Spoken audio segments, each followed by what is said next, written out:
Alright, welcome everyone. Today we're going to talk about innovating loyalty, gamification strategies for player retention. We have 4 great panelists here with me.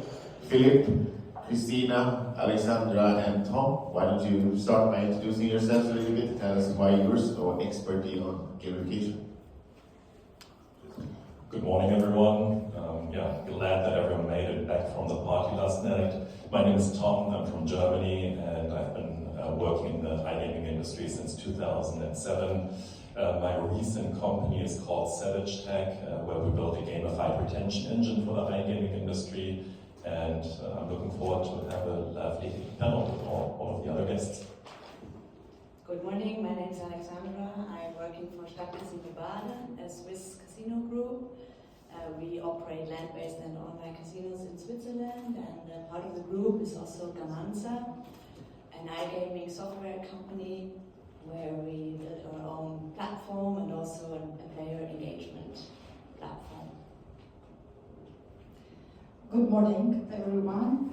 I'm Christina, Head of Business Development at Relax Gaming. I'm in the industry 20 years, believe it or not.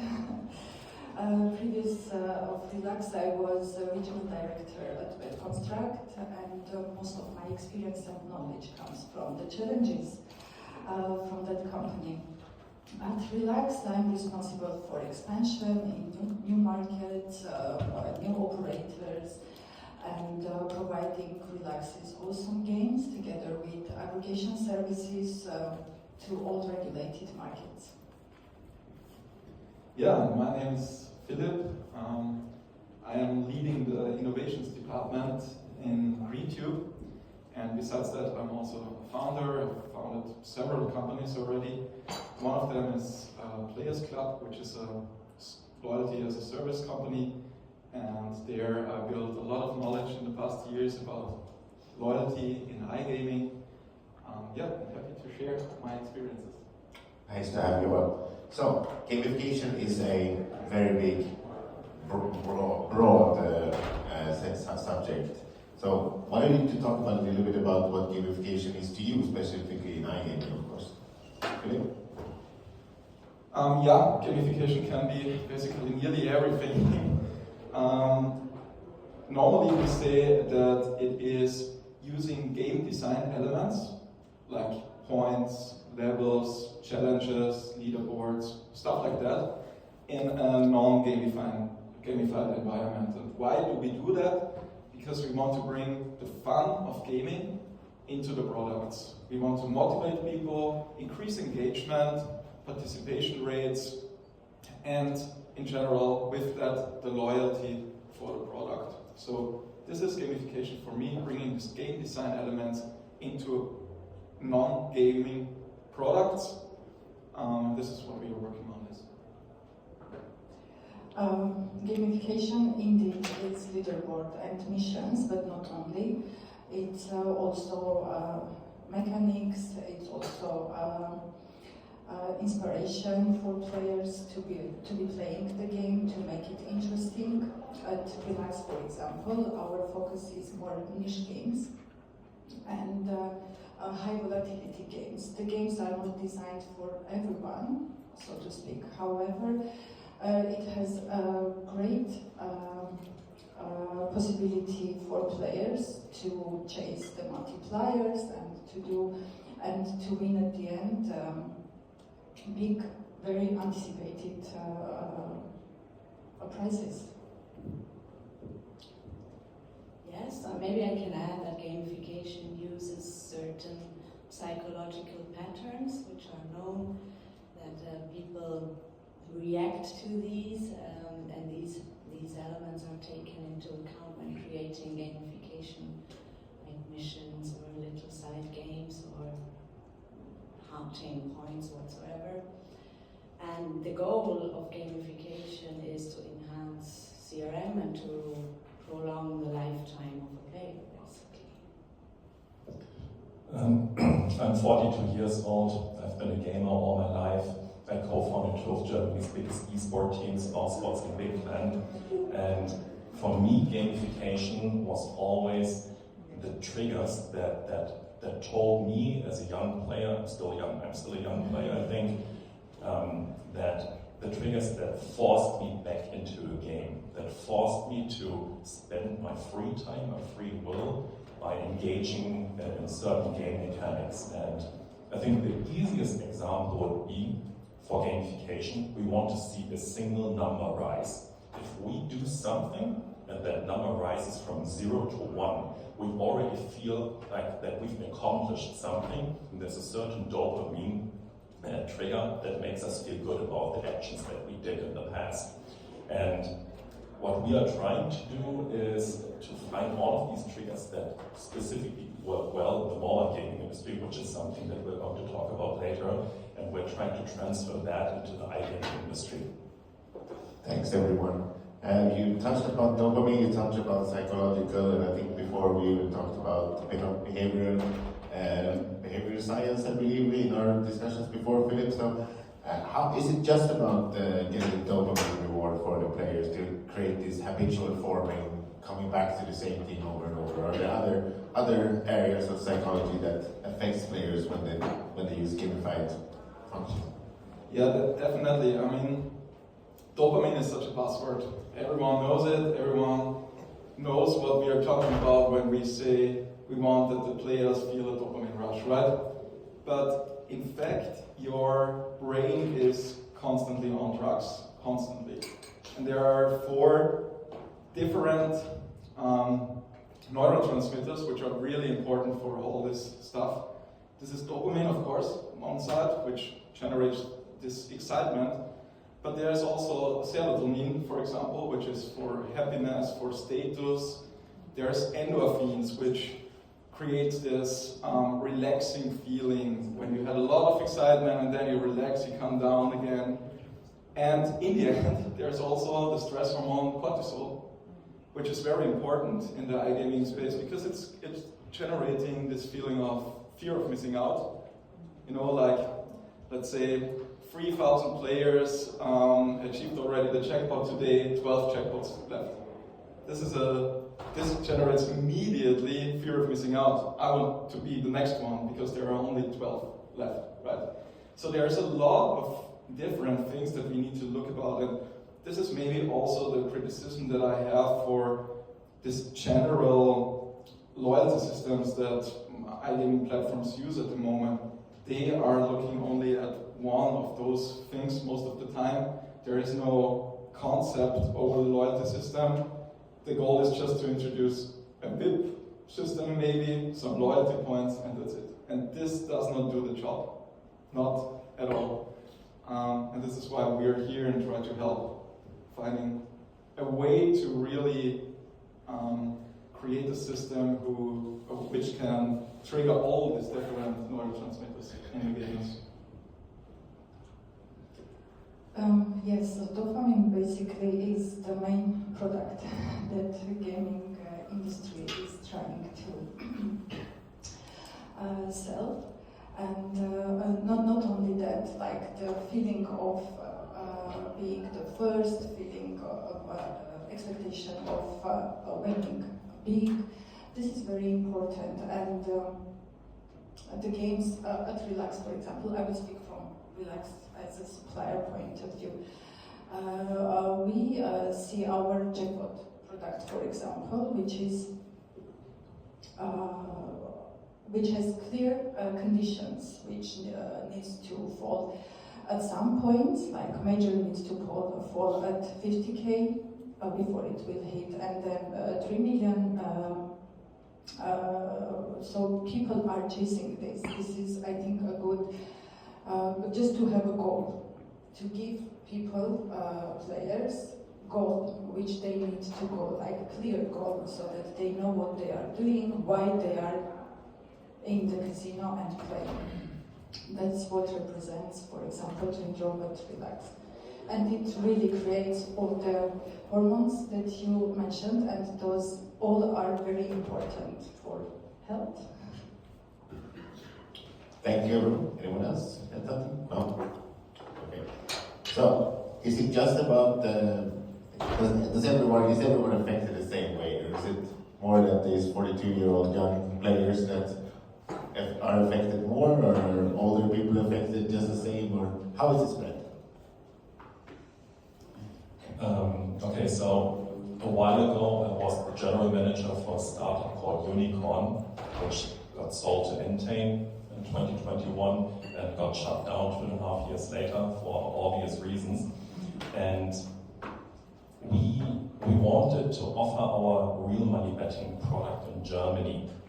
And of course, with the GTL there, we had a tough time doing that, even though we had the backing of well, not Entain at that point, but we had the backing of Tabcorp. And we gamified an entire sports book. So we had a soft currency called Unicorn Silver back in the days, and we amassed over 42,000 people from Germany who were playing this game for free. And of course, we had anything, the cohort was between 18 and I would say 32, roughly. And we highly gamified this entire experience. We even had a spinning wheel, which we didn't look at the data at one point in time, cut off. The engagement rate dropped significantly. It was so stupid from us.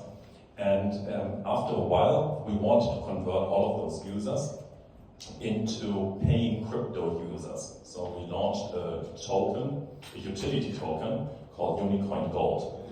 And how many of those 42,000 users that we taught how to play for free, and we taught that they could get something out of it by not investing any money whatsoever, how many do you think actually became Unicorn Gold users? Zero, exactly zero. And I think this is something that we need to be super careful about when we're talking about gamification and giving stuff away for free. We are teaching this cohort that they are getting something for free every day, in and out. And then we are asking ourselves, why didn't they convert at all, right? And it's especially this younger cohort, the generation Y and Z, that are so used to consuming free stuff all the time, and it's the biggest challenge from us to actually turn them into paying customers. I agree. From the operator perspective, we see exactly the same things happening in our online casinos. So everyone is affected, I think, by gamification, but not everyone reacts the same way, and not everyone likes the same things. So you cannot give your VIP players the same rewards as you can give to everybody else. That's something really important to know. And what we also see, and we asked our players when we introduced these gamification elements, what they like and what they don't like.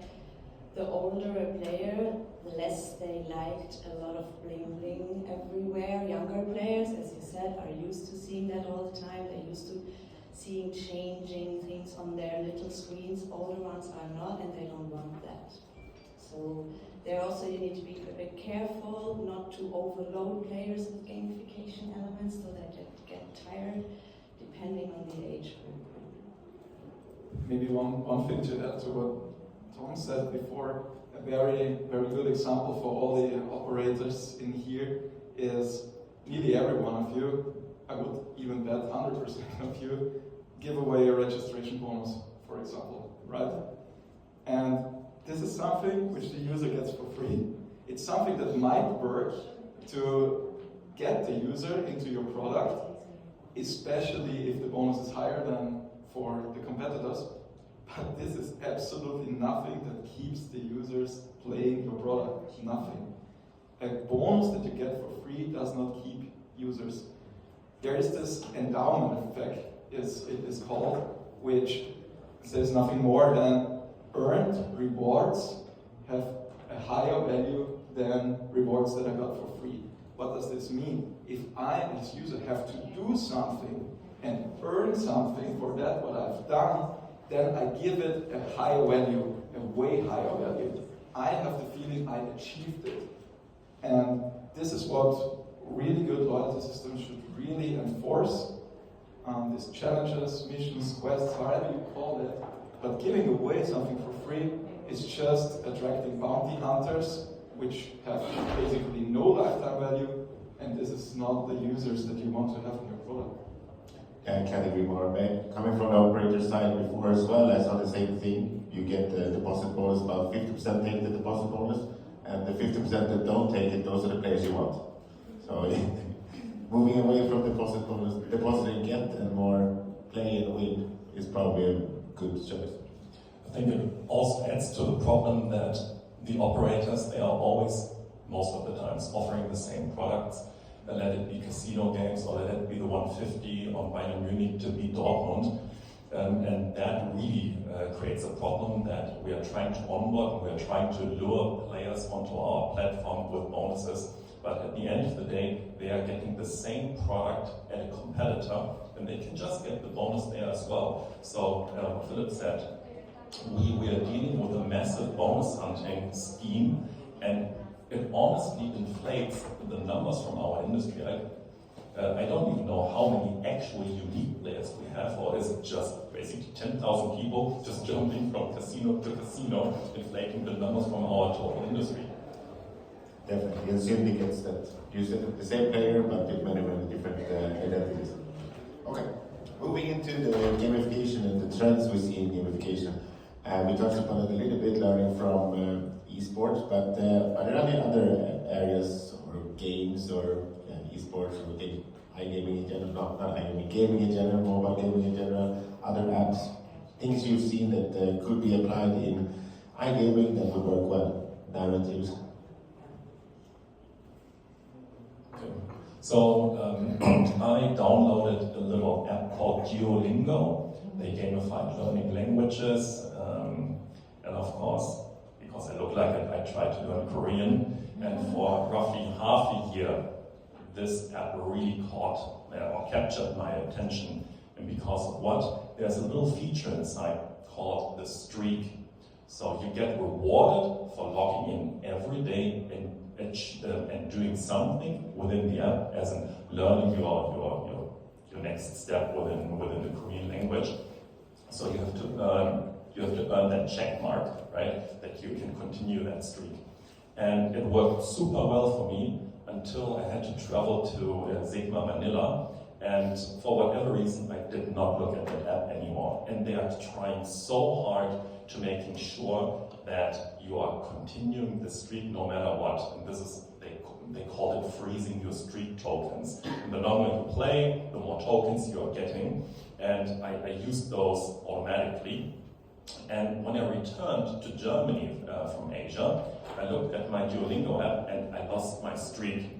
I used up all of my freeze the streak tokens, and I lost 100% of my motivation to go back into the app to play it again. And I think this is a very good example of something, if you are engaged in, if you keep going, then it absolutely works wonders. I made sure every day that I'm going to learn my annyeonghaseyo, But the moment I stopped doing it, I was out. I cancelled my yearly subscription fee, and I have never touched it ever since.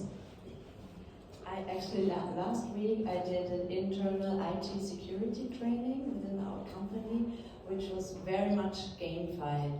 And there were all the classical gaming elements, like having confetti every time the answer was correct, and you can level up and have points everywhere. But what attracted me was that our company is competing against other companies using the same program for their IT security trainings. And that creates kind of a community feeling in you, and that helped me really going through all the questions, even if it was a long training. It took me over half an hour, which is usually I would never do a training long like this for IT security, but that really helps, like this community feeling, and to contribute to our company's success within that training. I think there are so many products out there where we can learn from, and not only in the gaming area, but also, like, every one of us who ever played a game knows that in most of the games you have quests to fulfill, right? In order to progress. This is such a basic mechanic that we can use for everything. Do this and that, and then you have a progression, and this leads you to a goal. This is such a loyalty building system, easy. It's not easy to do, but easy to understand for the users. Then there are things like Netflix, for example. Every time you open Netflix, you see some new suggestions.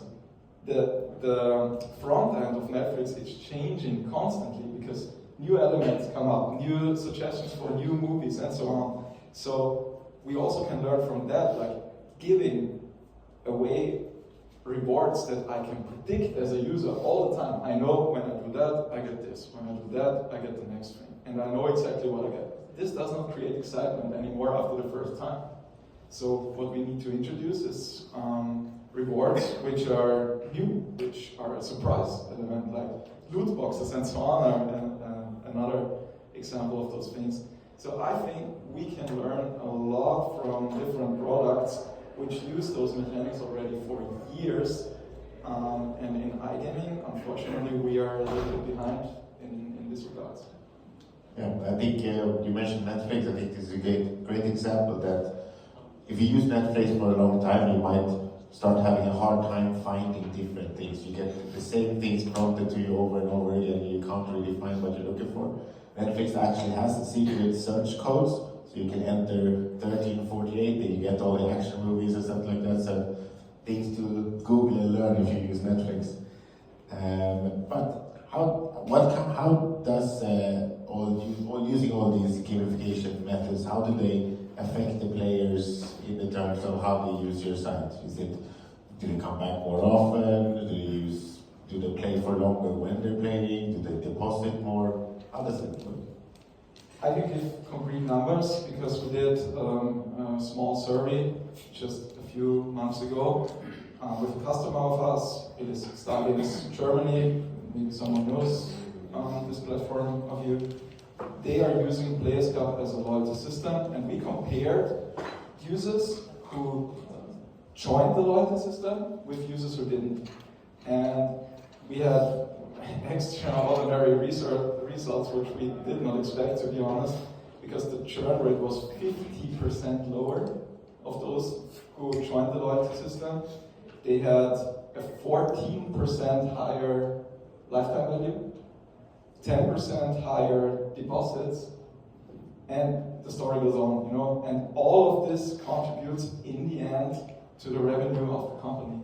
So this is a thing that we should not forget.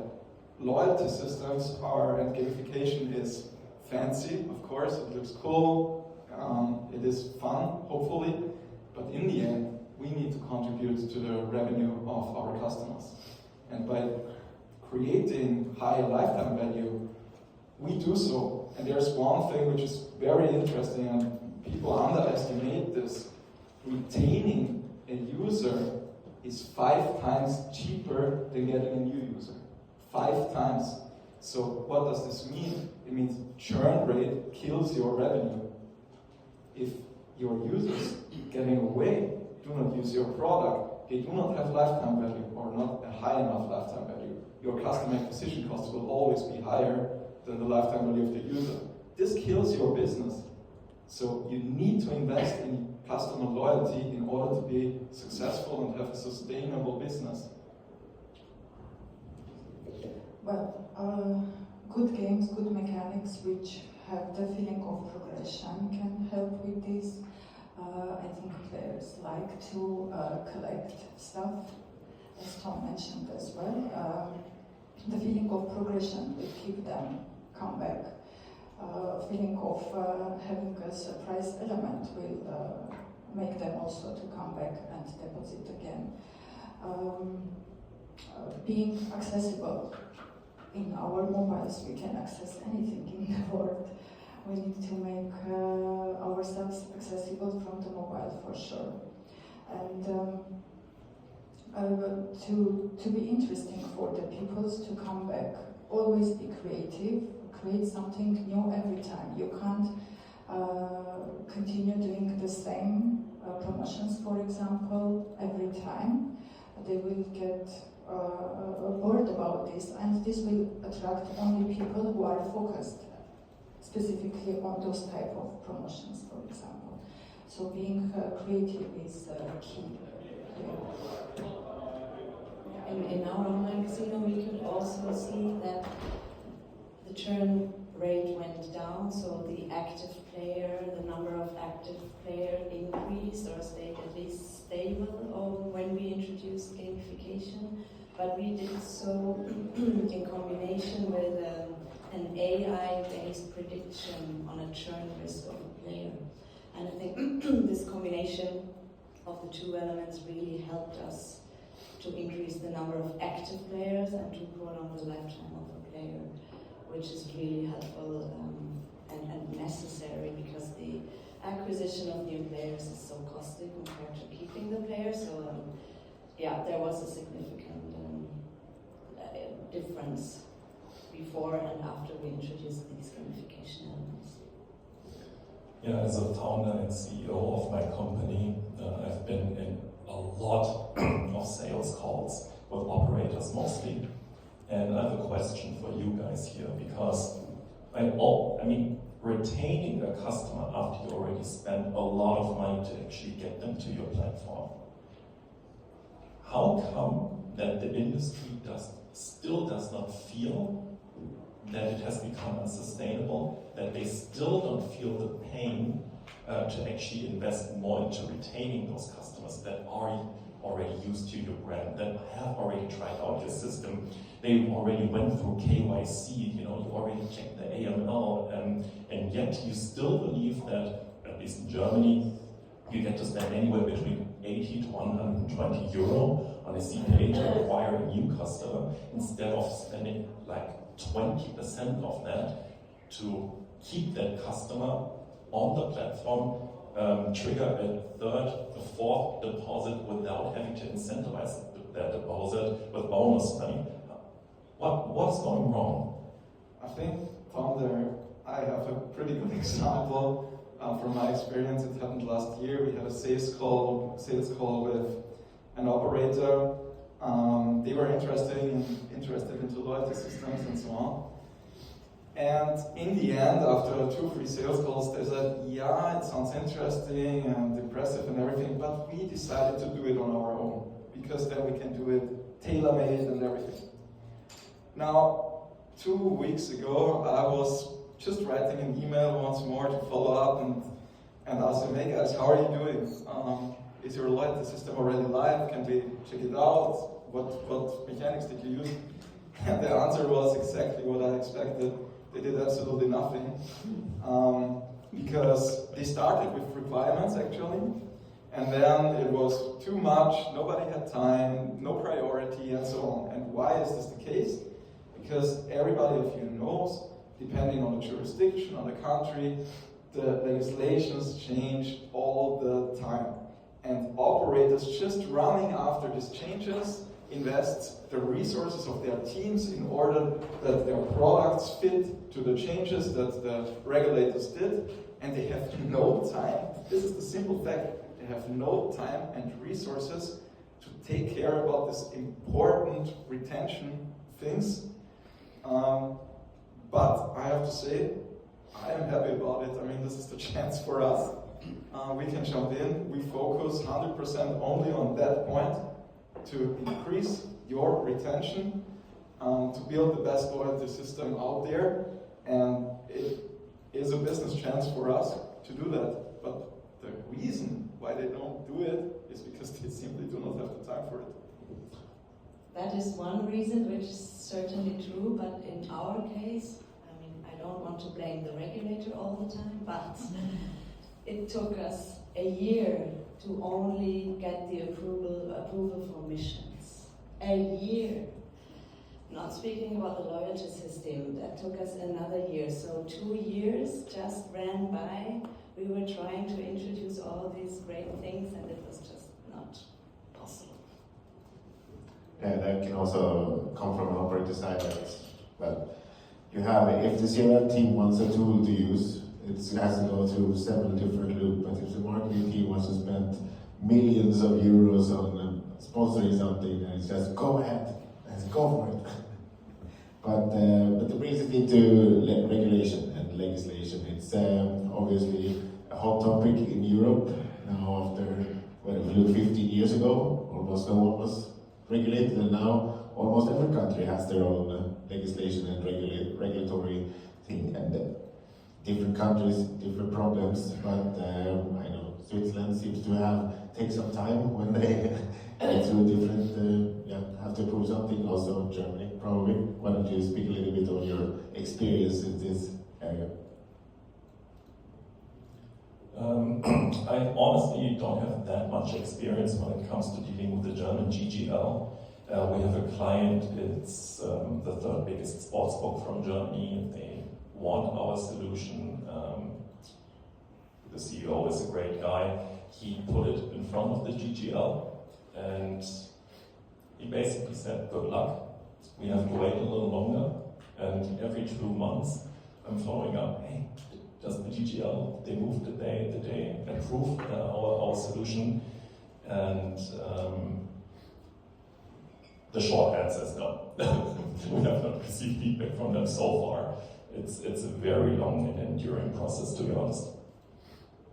Same in Switzerland. I mean, the problem is that the regulator doesn't know what gamification is, so you have to educate the regulator first, explain everything, and you need to be careful because the regulator comes with this responsible gaming perspective, always fearing that the new elements might be dangerous for the player, which of course they can be.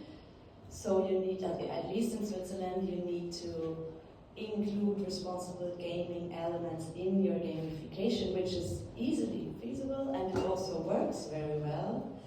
And that helps a lot in convincing the regulator to approve these elements, or loyalty clubs in general, missions and whatever else there is in gamification. And just to add something to the German situation that really paints a good picture about the GGL. So they asked us to send over a full product presentation, which we did, and of course it was in English. And 6 weeks later, we just received an email. Yeah, we need this in German. So and I was like, okay. So this is how it goes. Yeah, I have the same experience.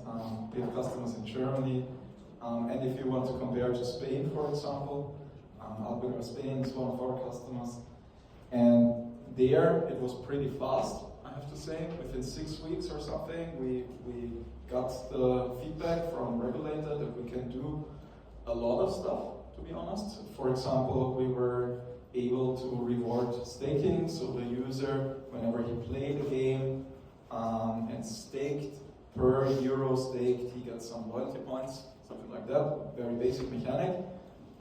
This is totally not possible in Germany, but for Germany it took us 14 months until we get an answer, the first answer, right? 14 months.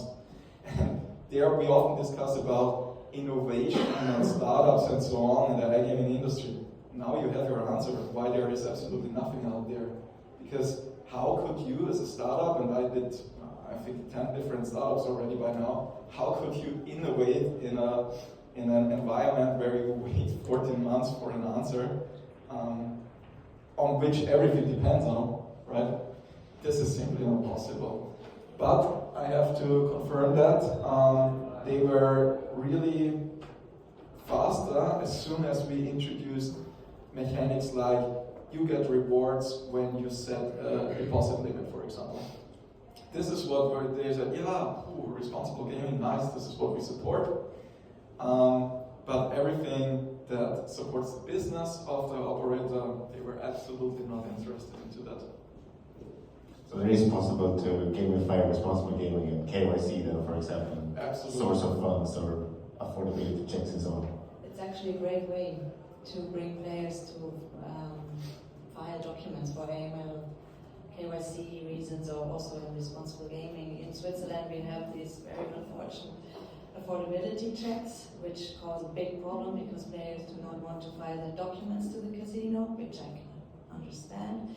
And gamification can help to really incentivize the player to file these documents. So we saw better, I mean not really good numbers, but the number of players that filed the document at least increased. Right, so it's a way to get players to do something that they don't really want to do, like that, or taking an IT course. Exactly. So we're running short on time now, but let's talk a little bit about the future of gamification for iGaming. Maybe everyone can say a little bit about what they think will happen in the next 5 years. What are you going to see happen? I think we will see more and more what I said before. There will be companies like us who offer loyalty as a service. You have your loyalty product out of the box. You just need to integrate it in a seamless way into your platform. A big topic will also be, of course, artificial intelligence to personalize rewards, to trigger certain mechanics in the absolutely right moment, to foresee churn of users and do the right thing at the right time. And I think also a broad mix of the different mechanics. So we will see products that implement streaks, VIP systems, missions, quests, maybe avatar building, like Tom's venture does, also land building maybe, or different styles in that regard. So a broad mix, but what the market needs is people who really focus on that. It's not something that can run besides your platform business. This will never work, and I promise that, and I believe in that. So yeah, specialized providers will rise, and this is what will happen in the next years. In very sensitive industry we are working in, and while it's moving and evolving very fast, we still need to be very patient. We need to be transparent. If we want to be in regulated market, if we want to be the regulators on board, which is the best to do, we need to be patient. We need to educate ourselves first to understand what are the needs, and then transmit this information to the regulators, and at the same time try to educate players as well, offering them smart solutions, smart gameplay. Only patience will help here.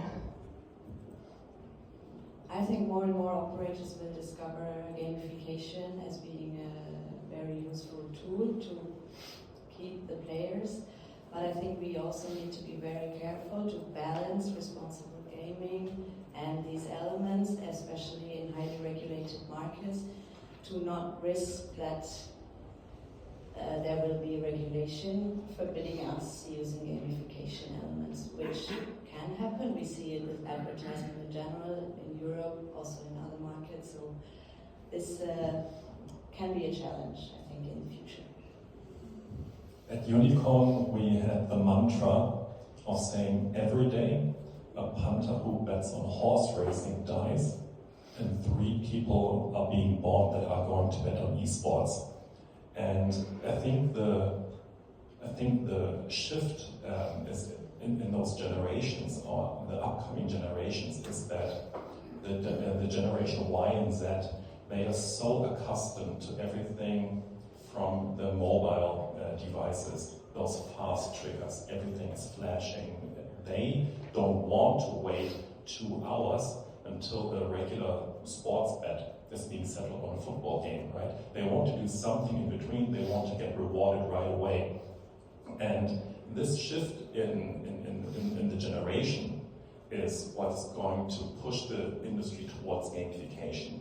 Something that happens faster. I mean, this is the reason why we don't see gamification for horse racing, because that generation is not going to act well on getting flashing manners and this kind of stuff, and that's why the industry is automatically going to shift towards gamification.